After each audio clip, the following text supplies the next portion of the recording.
எந்த நேரத்திலும் மாணவர்களுடன் பேச்சுவார்த்தை நடத்த தயார் என்று மத்திய இணையமைச்சர் ஜிதேந்திர சிங் தெரிவித்துள்ளார். கடந்த 24 மணி நேரத்தில் பேச்சுவார்த்தை நடத்த 4 முறை அழைப்பு விடுத்ததாகவும் அவர் கூறியுள்ளார்.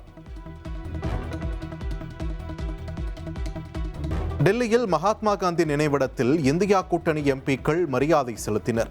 ராகுல் காந்தி தலைமையில் பேரணியாக செல்ல முயன்ற நிலையில் போலீசார் தடுத்து நிறுத்தியதால் பேருந்தில் சென்றனர்.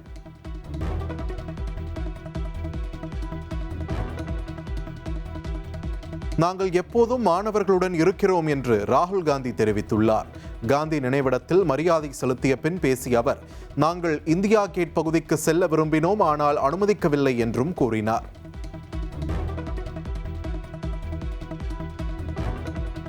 நீட் வினாத்தாள் கசிவு தொடர்பாக பல்வேறு மாநிலங்களிலும் போராட்டம் நடைபெற்று வருகிறது. கேரளா, இமாச்சல பிரதேசம், பீகார், மேற்கு வங்கம் என பல்வேறு மாநிலங்களில் மாணவர்கள் வீதியில் இறங்கி போராட்டம் நடத்தி வருகின்றனர்.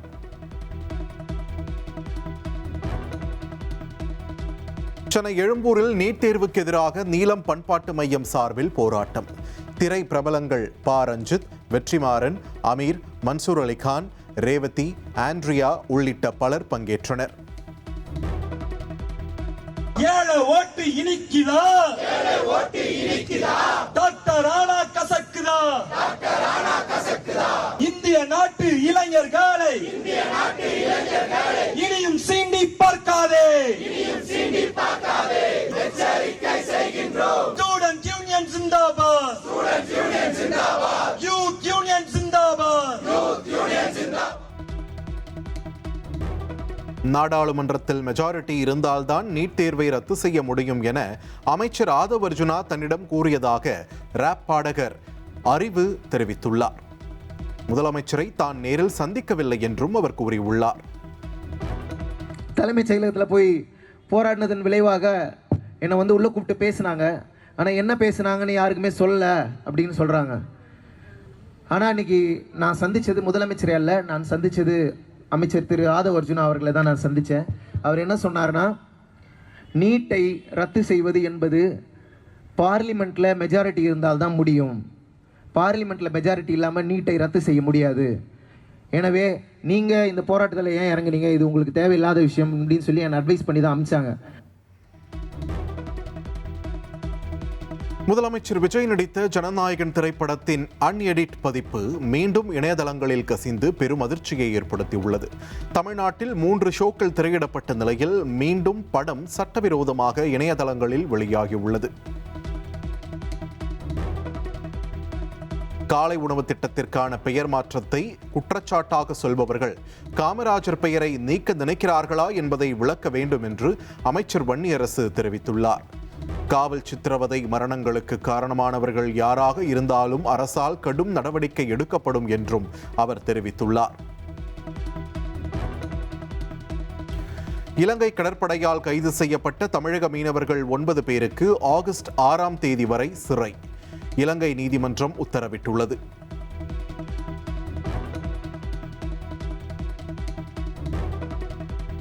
குதிரை பேர வழக்கில் கைது செய்யப்பட்ட 8 பேருக்கு ஜாமீன் மறுக்கப்பட்டது. சென்னை முதன்மை அமர்வு நீதிமன்றம் உத்தரவிட்டுள்ளது.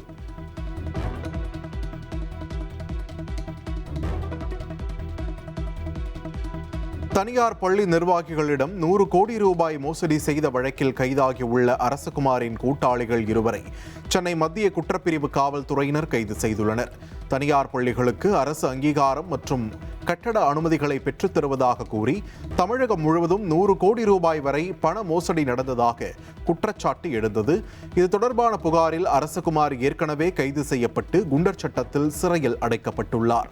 இந்நிலையில் அவருக்கு உடந்தையாக செயல்பட்டு பள்ளி நிர்வாகிகளிடம் பணம் வசூலித்த ஆரோக்கியராஜ் மற்றும் சுரேஷ் ஆகிய 2வரை காவல்துறையினர் தற்போது கைது செய்து புழல் சிறையில் அடைத்துள்ளனர்.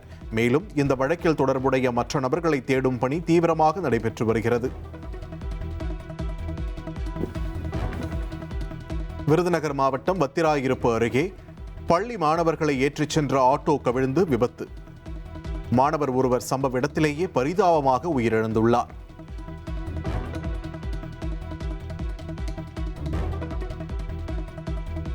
பூந்தமல்லி அருகே கல்லூரி மாணவர் ஒருவர் காரை அதிவேகமாக ஓட்டிச் சென்று அடுத்தடுத்த வாகனங்கள் மீது மோதியதில் 5 பேர் படுகாயமடைந்தனர். ஆவடியைச் சேர்ந்த கல்லூரி மாணவர் அட்சயன் பூந்தமல்லி பெங்களூரு தேசிய நெடுஞ்சாலையில் கார் ஓட்டிச் சென்றபோது கட்டுப்பாட்டை இழந்து சில வாகனங்கள் மீது மோதியுள்ளார். இதனால் அஞ்சிய அவர் காரை திருப்பி சாலையின் எதிர் திசையில் அதிவேகமாக ஓட்டிச் சென்றுள்ளார். அப்போது எதிரே வந்த இருசக்கர வாகனங்கள் மற்றும் கார்கள் மீது அடுத்தடுத்து மோதியதில் 5ற்கும் மேற்பட்டோர் படுகாயமடைந்துள்ளனர். இதைக் கண்டு ஆத்திரமடைந்த பொதுமக்கள் காரை விரட்டிச் சென்று மடக்கி பிடித்து மாணவரையும் அவரது தந்தையையும் சரமாரியாக தாக்கினர். தகவல் அறிந்து வந்த போக்குவரத்து காவல்துறையினர் காயமடைந்தவர்களை மீட்டு கீழ்ப்பாக்கம் அரசு மருத்துவமனைக்கு அனுப்பி வைத்தனர். இச்சம்பவம் குறித்து காவல்துறையினர் தீவிர விசாரணை நடத்தி வருகின்றனர்.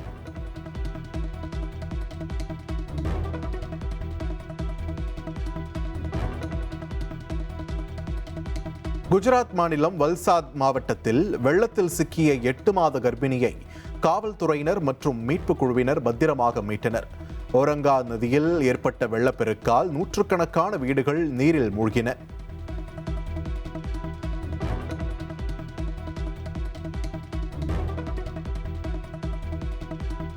சூர்யாவின் பிறந்த நாளை முன்னிட்டு விஸ்வநாத் அண்ட் சன்ஸ் படத்தின் 2வது பாடல் ப்ரோமோ வெளியீடு. குடும்ப பொழுதுபோக்கு மற்றும் ஆக்ஷன் கதைக்களத்தில் உருவாகியுள்ள இப்படமானது வரும் ஆகஸ்ட் 14ஆம் தேதி உலகமெங்கும் வெளியாகிறது.